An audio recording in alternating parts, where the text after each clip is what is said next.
Hey tribe, welcome back. In today's video, I'm going to be unveiling the brand new RayTube DSM guide for you guys to check out, so stay tuned. Okay tribe, I'm really proud of this guide right here. So it's on Amazon. The link will be in the description of this video here, as well as the comment section. And when you click on the guide, this guide, I put a lot of work into it. And some of you may remember the videos, if you saw it on my channel, where I give you tips on how to differentiate these disorders and really how to apply it to when we're taking the exam, right? Because it's not about just here's all the information, right? When we're doing these questions on the exam's not going to list all the criteria for it. That's not how we're going to get to the correct answer. If the question wants us to differentiate between these disorders, they want us to identify the highlighted feature, the main component, whether it's a behavior, a symptom, a time frame, so that we can differentiate it between this disorder and the disorders that it's just not. And when we're just looking at the preface right here, when it comes to the ASWB exams, questions won't give you every single symptom for the specific disorder being asked about. Sometimes the question will mention a time frame, sometimes it won't. Some symptoms such as irritability are common among disorders. Because of this, the question mentioning symptoms such as irritability won't necessarily help you identify the correct answer. And that's important because when we're going through this exam studying for it, right, we may tend to say, you know what, I'll just memorize everything. And unless you got a photographic memory, we quickly realize, like, wait a second, memorizing everything is one, a lot, two, taxing, and it gives this kind of unsettling feeling where you're doing practice questions, or if you took in the real exam before, it's like, wait a second, I got these DSM related questions and I felt like I overstudied, right? I feel like I put so much into it and it's hard to retain that information because it's so much. So we want to be able to highlight, exactly what we need to get the correct answer if we get a DSM related question. In my guide, I hope to help you diagnose the good data and filter out the noise of the DSM manual so you can have a higher chance of succeeding at the exam. Because again, we don't need a perfect score, we just want to pass. DSM exams want you to be able to differentiate between the disorders by identifying the key behavior and or symptoms of the disorder they are describing within the question's ramifications. Here's a pro tip from Ray of the system he uses for diagnosing the test questions. Kind of odd talk about myself in third person, but reading the disorder backwards tells you what the issue relates to. This is really big because even if we're like, okay, I don't recall exactly what it is, based off of what the question is speaking to, like the symptom, the behavior, reading the answer choices of A, B, C, and D, or A, B, and C backwards can tell us what it relates to. And we can say, this relates to that. So it can relate to what they're describing within a question. An example I have is disinhibited social engagement disorder. So let's just say you have no clue what that is, right? Disorder means there's an issue with something or that a disturbance in a natural pattern is happening. So remember, when something's in order, working just fine. When it's in disorder, it's not working fine, right? Or as intended. In the exam, the word or words before disorder tell you what subject the disorder can relate to. To inhibit means to hinder.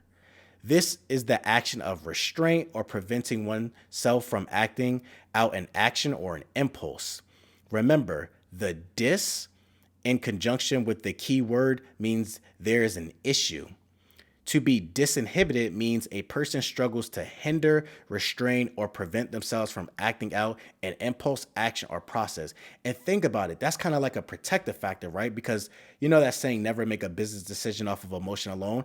Imagine if we solely acted off of how we feel.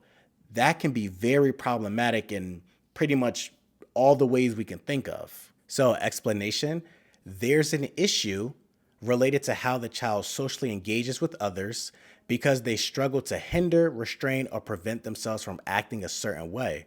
Now ask yourself, what does a child that has issues with socially engaging with others look like when they struggle to hinder, restrain, or prevent themselves from acting in dangerous ways? In one case, this manifests as a child who is too friendly with adults that are complete strangers to them. So why is that an issue?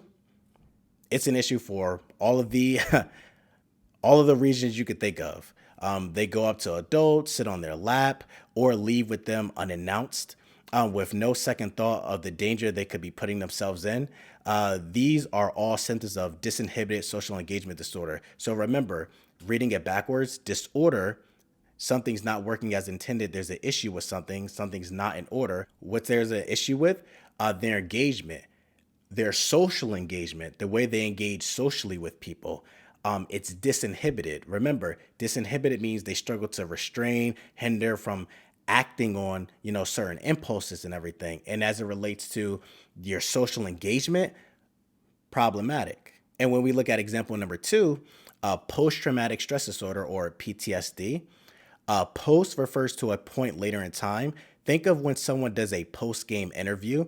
It happens after the game takes place.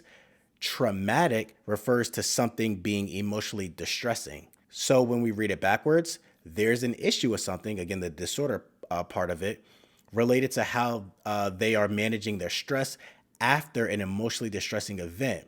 Now ask yourself, what does someone who has issues related to how they manage stress after the emotionally distressing event look like? This manifests as someone who is reliving the traumatic event after it happens.